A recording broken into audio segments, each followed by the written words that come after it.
So we're back and going to do the painting, weathering, and some detailing on the Clerget 9B. It's a 1/16 scale model kit from a company called Model Expo down in Miami, Florida. So it started in on the engine stand first. After a primer coat, just to knock down the wood color, I gave it a brush coat of Vallejo's Game Effects Rust. Spray guns had been invented by this time, but they were not in wide use, at least industrially, until probably the late 20s, early 30s. And staying with that theme, I followed it up with a kind of a mop coat of Vallejo's Wash Rust as well. While most of the pieces in this kit were really well crafted and the molds are crisp and sharp, there were a few places where I had to do a little extra cleanup even after I got it assembled, and they filed up really nice. It was a really nice material to work with.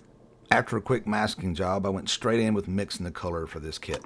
Now, the inspiration for this paint job came from the Smithsonian's Air and Space Museum. On their website, there is one of these engines. It's really nice photos, and it has this really brass patina looking to it.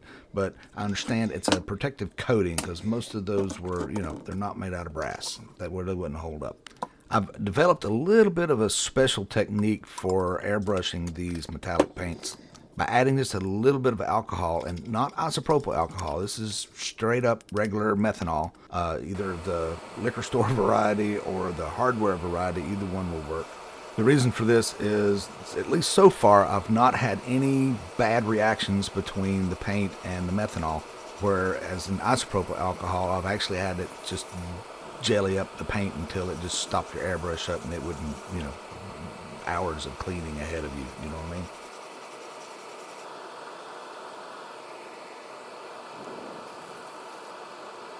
So after the paint had cured a bit, I laid in with some washes and wanted to start with more of a filter to start with, and mixed up a little bit of thinner with some of the black Vallejo wash and tried applying it with a spritz bottle.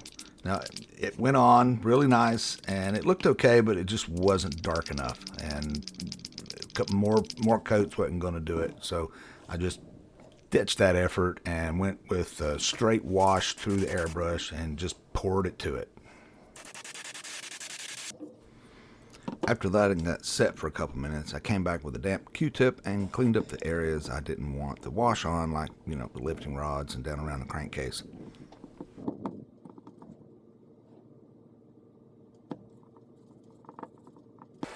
Now that I had the darker areas where I wanted them, I went back to add a little more to that brass patina look, and the Vallejo's Rust Model Wash worked fantastic, especially in conjunction with the brass colored paint job underneath.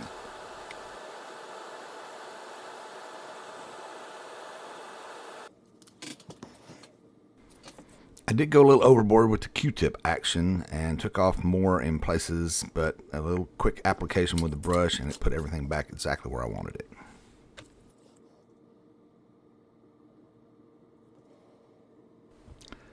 But it still needed just a little more contrast, so I came back with the black wash again and ran it in between the cooling fins in places, where it would be hard to clean and the grime and the grease would build up.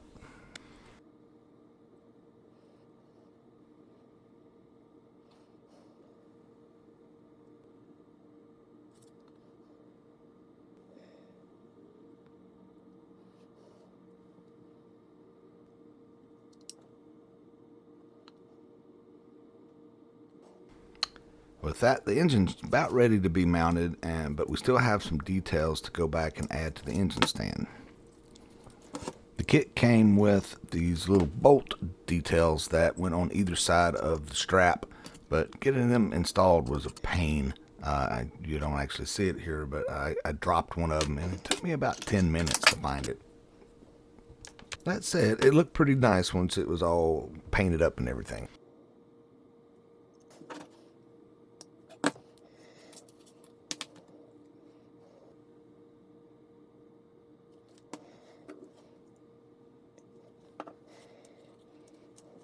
After I had those done, I thought I wanted a little more detail on the engine, so I went back and picked out a couple of colors to create a sort of a ruddy black for the carburetor on the back end of the engine in between the two air intake tubes.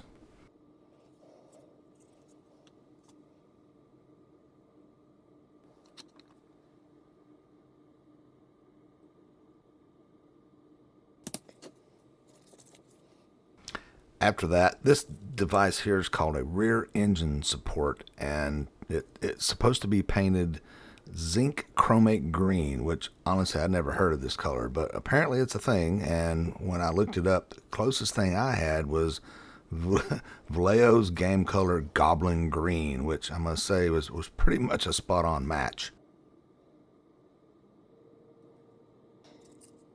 After unmasking the intake tubes, something about them just didn't quite sit right, so I thought, took out a rotary tool with a brass brush and polished them up a little bit, and they looked a lot better. You don't see it here, but as I was getting ready to do the final assembly, the engine stand just wasn't quite fitting in, so I thought, okay, how can I fix this? So I took a little bit of Vallejo's Game Air Earth Color, thinned it out quite a bit, and then sprayed it on as a filter just to sort of bring the whole thing together. And then after a quick touch up on the bolt details, it was all ready to go.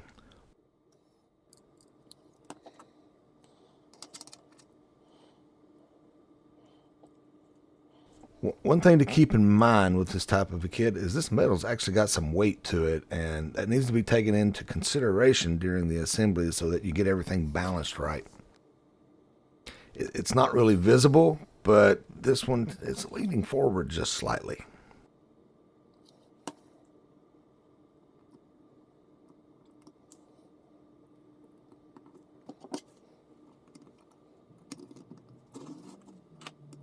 All right, there you have it.